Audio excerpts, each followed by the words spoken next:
Hello, everyone, and welcome to this virtual session of the 2022 ISSA Slurry Systems Workshop. My name is Dan Patenaude, and I'm with a pavement preservation contractor named Indus, and we're up in the Boston area. And I'm joined today by my friend and a pavement management rock star, John Livsey. John is the town engineer for the town of Lexington, Massachusetts. And Lexington, Massachusetts was the recipient of the Foundation for Pavement Preservation's annual James B. Sorenson Award for Excellence in Pavement Preservation back in 2020. And this is a picture here of John on the left receiving the award from past FP2 President Scott Bergkamp. On the historic green in Lexington, where the first shots of the American Revolutionary War were fired, right in front of the Minuteman statue that you can see there in the background. And really, John and I just have one simple goal today, and that's to share with you some of the elements of the Lexington pavement management success story, so that hopefully you'll learn and benefit from some of the great things that they've done to improve their town's roads. To tell you that story, here's our agenda today. I'd like to start off by having John share with us sort of the executive level 35,000 overview summary of some of the primary benefits he and the residents of Lexington have received by implementing this program of pavement preservation. Then I'm going to take just a minute or two to share with you, and it's for especially those that never had the opportunity to meet Jim Sorenson, tell you some of the things that were so special about Jim and why they named this award after him.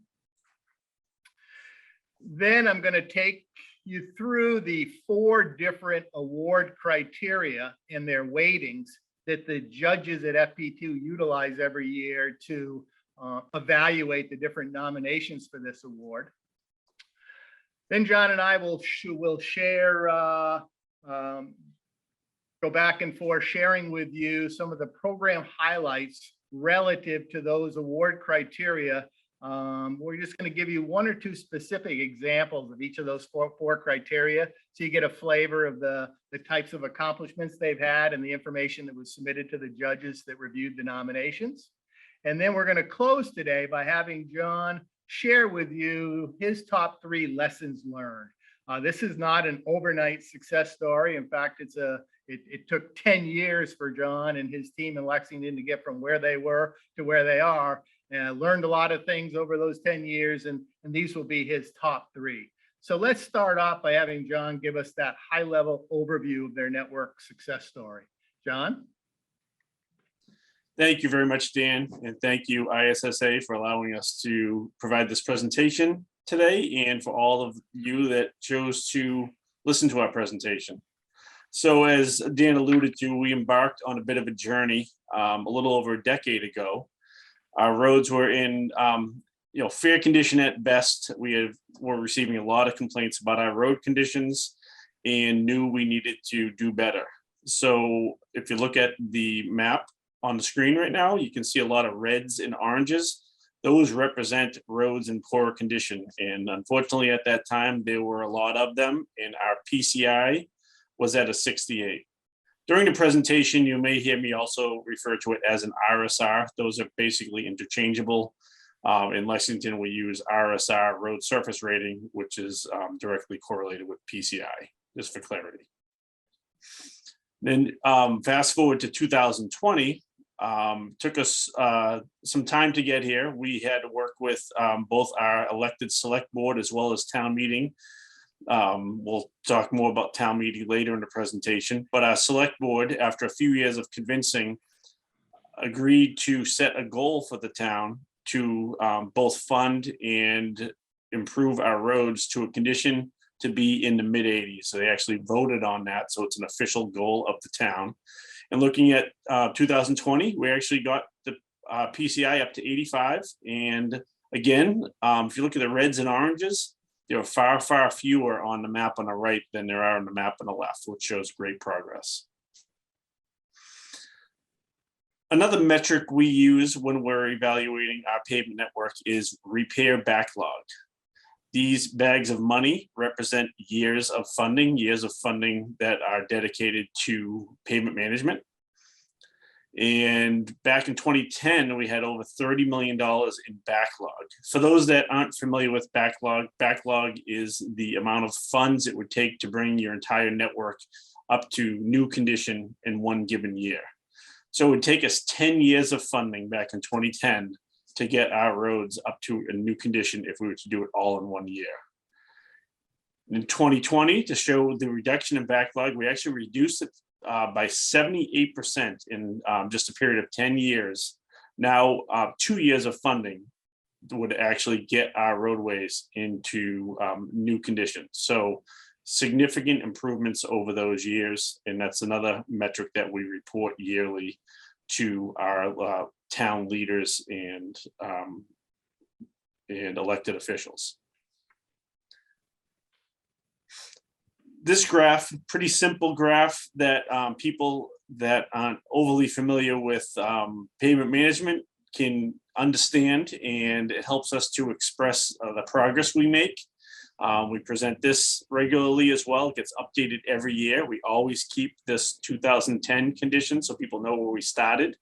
In 2010, we had 39% of our roads in poorer condition, represented by the red and the yellows, and 62% in the preventative maintenance or better condition.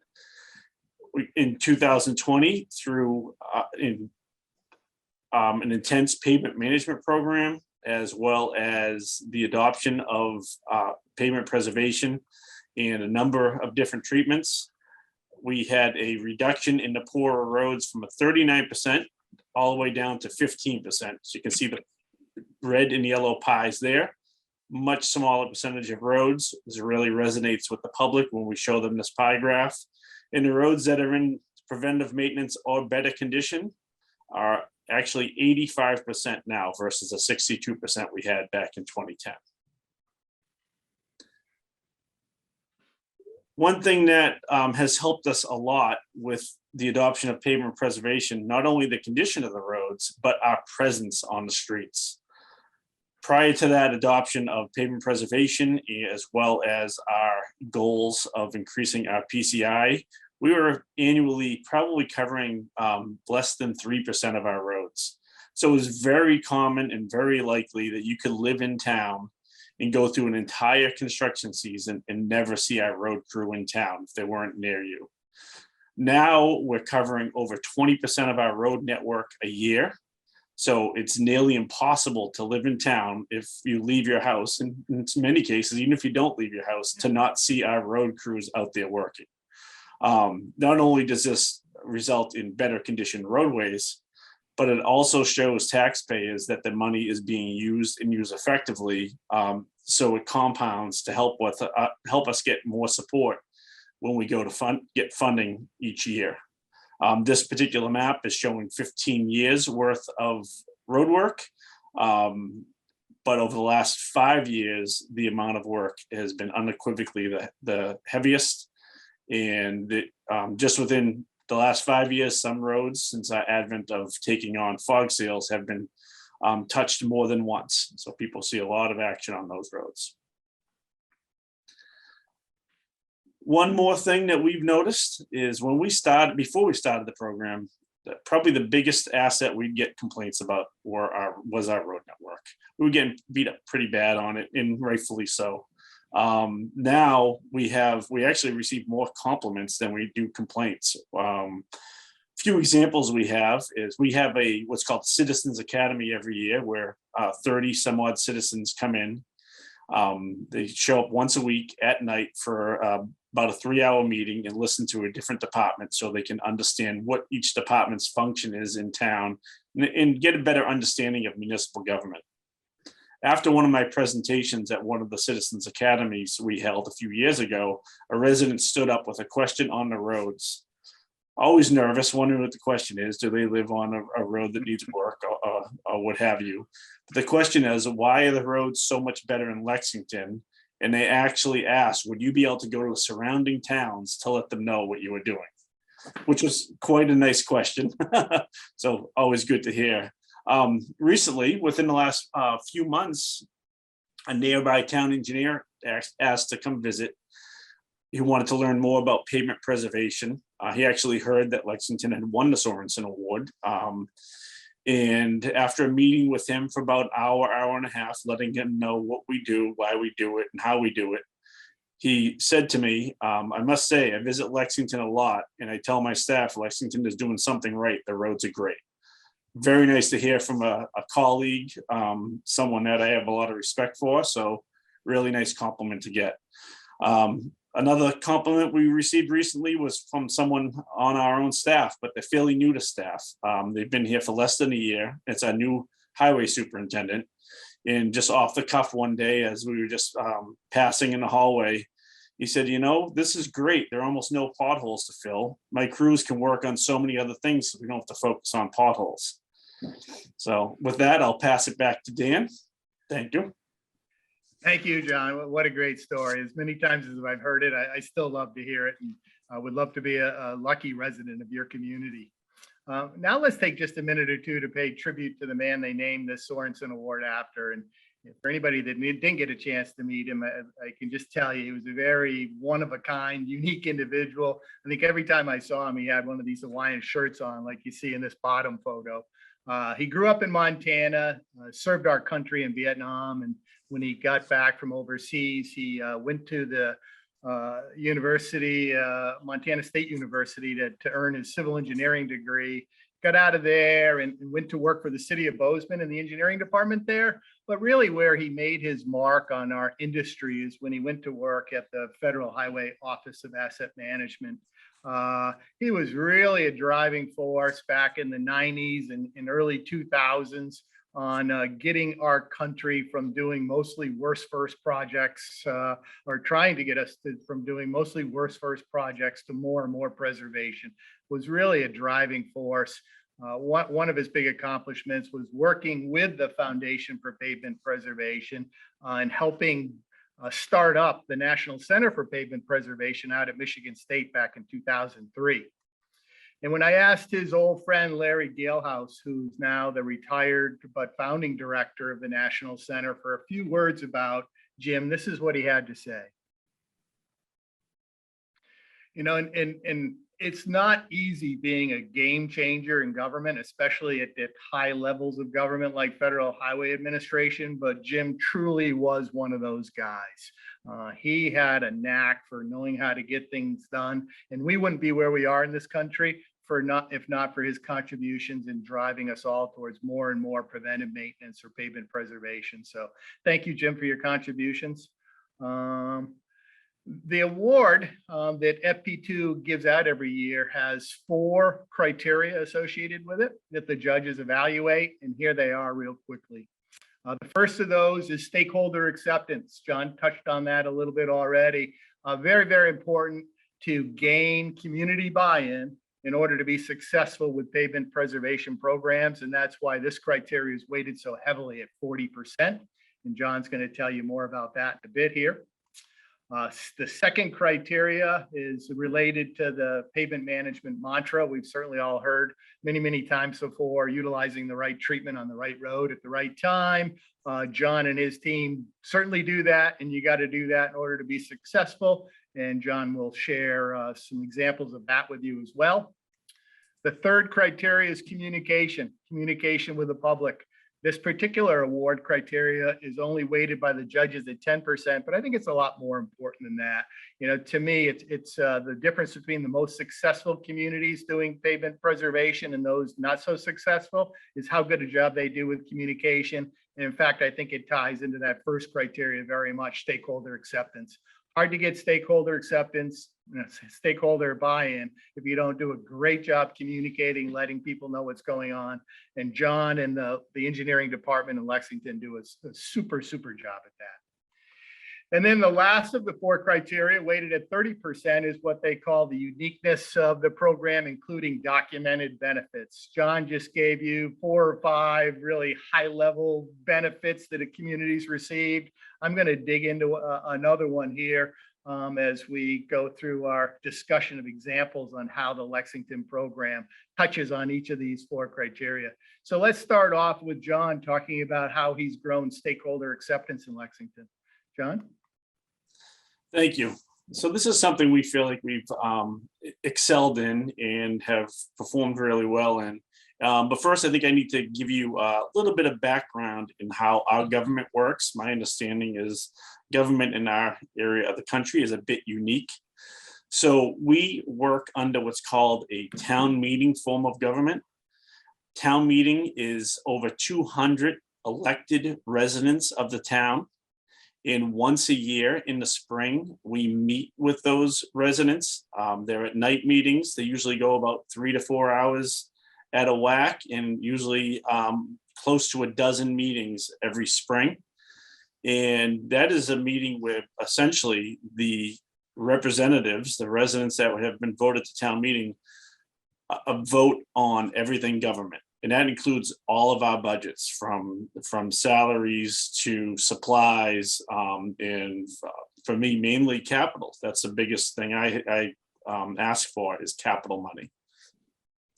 Prior to it getting to them, it actually has to go through a 5-member elected select board that gives a recommendation to town meeting. That was the board that set the goal for the mid-80s for our PCI, and our capital expenditures committee, who's the watchdog on all capital, who digs in deep and asks dozens of questions about each of our capital items.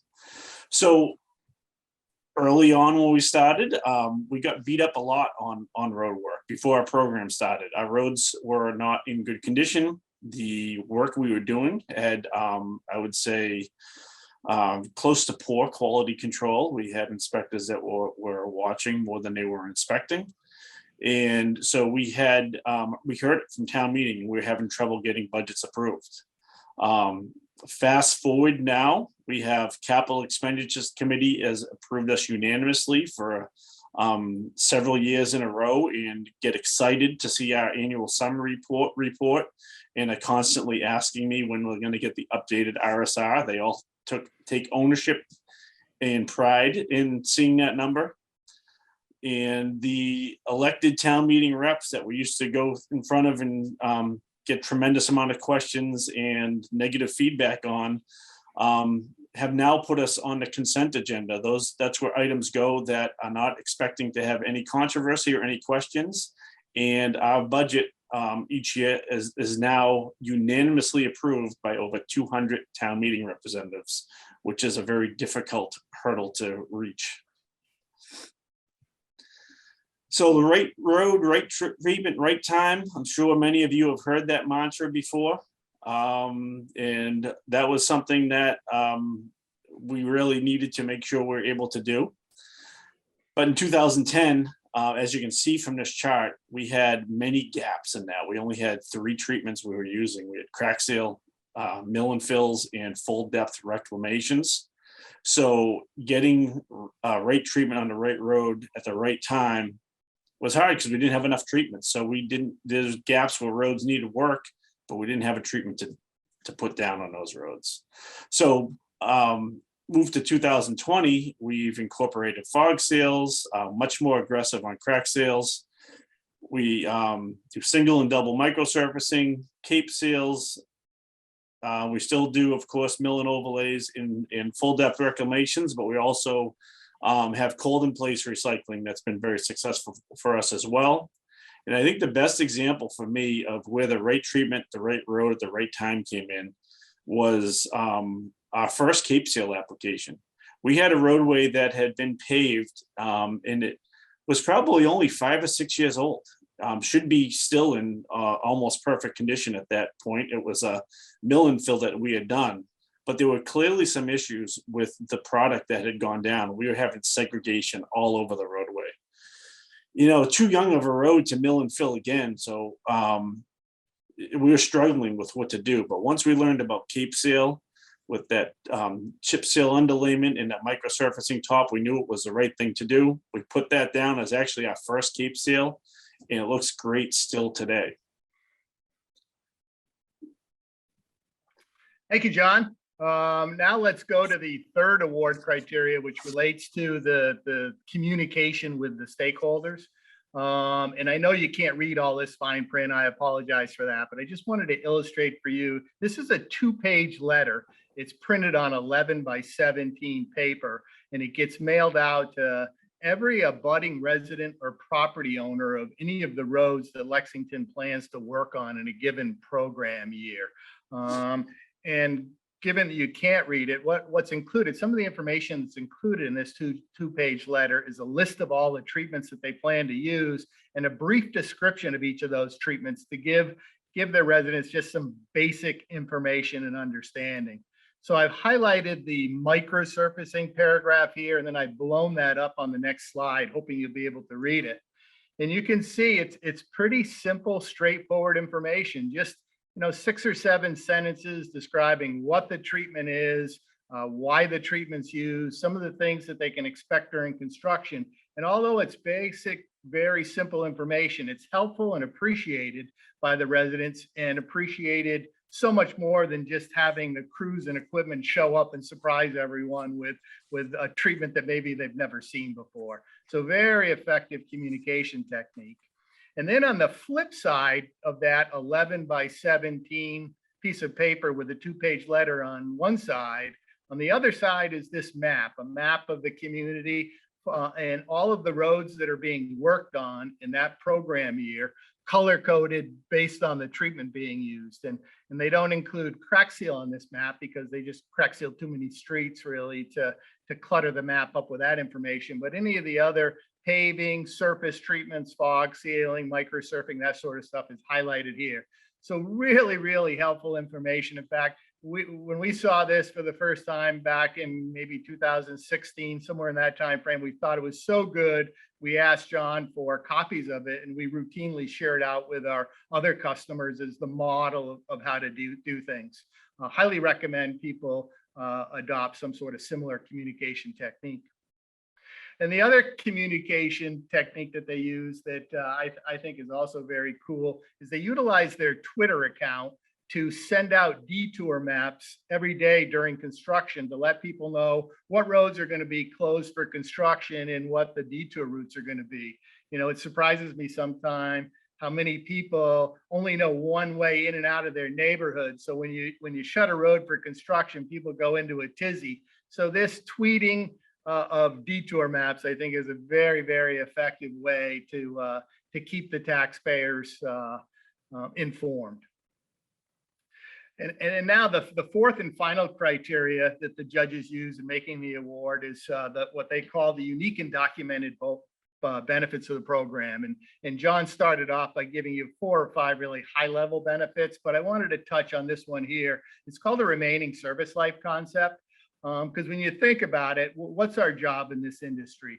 John and his team, every agency's, their primary job is adding new life to their road network every year, because every year the roads get older. They use a year of service life. So we need to put new life back into them. That's our job.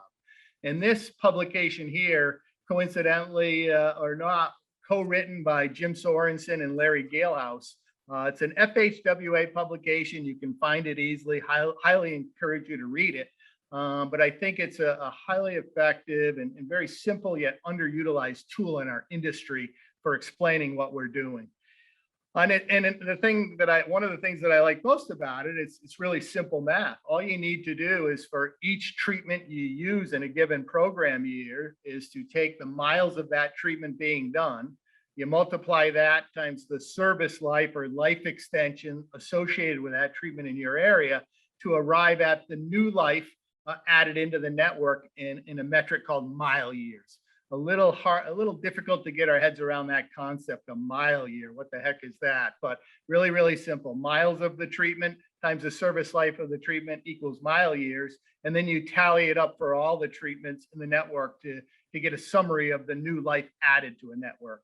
And probably the best way or one way to illustrate this concept is to show you this chart on the next slide. And let me take you through it. So in the first column is a list of the 7 treatments that Lexington used over the 3-year period from 2018 through 2020. And that's one secret to pavement management success, as John mentioned earlier, is covering the whole curve, making sure that you have the right treatment for the right road at the right time. So Lexington does a great job covering the whole curve. The second column of numbers is the life extension that they associate to each of those treatments.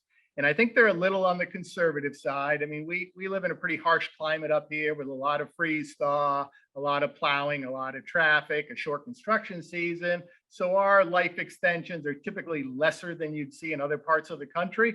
But I think John has even been more conservative than that.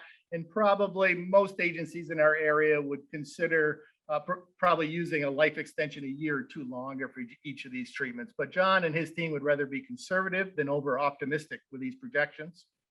So and then under each of the 3 years, 2018, 19, and 20, we identify how many centerline or CL miles of each treatment were done in that program year. And you multiply the miles done times the life extension to come up with the mile years of new life pumped into the network.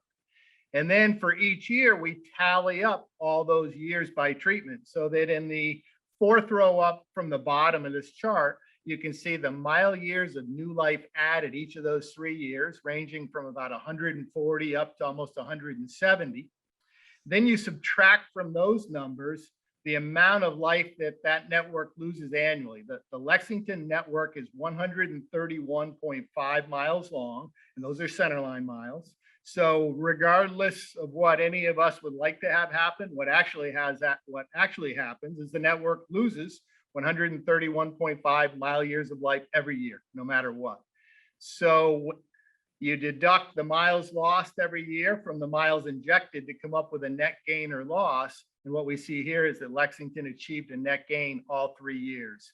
That's very, very rare. In fact, I'm not sure of another community in our region that could do this calculation and show a net gain in 3 successive years. And the last thing I wanted to point out with you from this slide is how important a role ISSA's treatments have played in helping John add new life into his network. They're highlighted in yellow, as you can see here, and you can see it in the bottom line of the chart. Those ISSA treatments have contributed between 52 and 62% of all the new life that John and his team have injected into the Lexington roadway network over the last 3 years. So this is a great concept. Highly encourage everybody to use it, and congratulate John and his team for religiously doing this calculation every year. So now I'd like to turn it back to my trophy winning friend, John, to summarize our presentation today by sharing with you his top 3 lessons learned. You're going to take just 3 things away from our talk today. This is the ones that we'd like them to be. John? Thank you, Dan. Well, one lesson that we learned early on is that we needed a full toolbox. As I mentioned, we were only using 3 treatments. Crack seal, mill and fill, and reclamation, and the crack seal we were using fairly sparsely as well. So we knew there were a number of other treatments out there. We are constantly going through trainings and listening to these other treatments. I had used in a previous community some chip seal sporadically, but we really needed to dive in and see what we were comfortable with using. I am definitely a little skeptic with picking different treatments, but we ended up going to a number of different communities, looking at treatments that were being used as they were being applied, when they were 1 year down for a year. Most things look good at that point still, but then we wanted to look at older things that were 5, 6, 7 years old. And we spoke to the pavement managers in the region that we thought were considered reputable and quality pavement managers, and determine what treatments we liked. Then we had to evaluate the equivalent annual cost. Early in my career, I had done that, and at that point, I was skeptical and didn't see the benefits. But at that point, I was paying under $20 a ton for asphalt in place. Now we're paying 4 to 5 times that amount, and pavement preservation is also improved in quality. So now it seemed absolutely ripe to start using this in our community and necessary. So we went from this sparse toolbox to a much larger toolbox, but we didn't dive in all in 1 year. We needed to take it slow to make sure we were comfortable with it, and had the staffing to cover it, and got quality work. So we started the first year with a few double micros, and it went well. We learned a few lessons during that application. And then the following year, we actually went out to bid again and added another couple treatments. We added Cape Seal. That's when we applied it to that road I mentioned earlier that was having segregation. And we started applying fog seals as well. The next year, we decided to roll in cold in place recycling. So now we started off being people that knew very little about pavement preservation to a community that was using more of it than most. And the following year after that, year 4, we actually started experimenting with other fog seals. So it expanded our toolbox quite a bit and allowed us to attack things in all parts of the curve, particularly roads that were younger. And cold in place gave us a nice spot to get those roads that were past mill and overlay, but not a complete disaster yet. So in best first being the winning strategy is something that was a critical lesson learned and a lesson taught. I'll say we had to make sure that the political bodies understood that. Why are you going in microsurfacing this road that's in decent condition when this other person's road is riddled with potholes?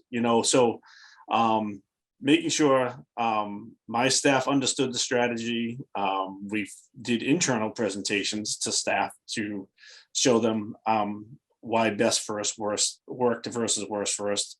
But more importantly, making sure we trained the public officials, the voting bodies. So this graph looks a little busy. I guess that's the engineer in me. I have to have one busy graph in every presentation. But to orient you, the bottom, going across the bottom is the years. So you'll see sets of bar graphs for each given year. The green represents the traditional paving type projects, whereas the blue is the pavement preservation type work. And the red is total miles. So first 3 years, you see very few miles of work being done. That was when we were still trying to get approval of the increased budget and hadn't changed our toolbox at all. So you're gonna get less than 4 miles done each year. 2013 to 14, we were getting the increased funding, but we were not doing any pavement preservation. And fast forward to 2015 through 20, you can see that red bar, the total miles of work go up significantly. Now we're hovering between 15 to 20 miles a year of road work. And that is because of the pavement preservation that we're able to roll in.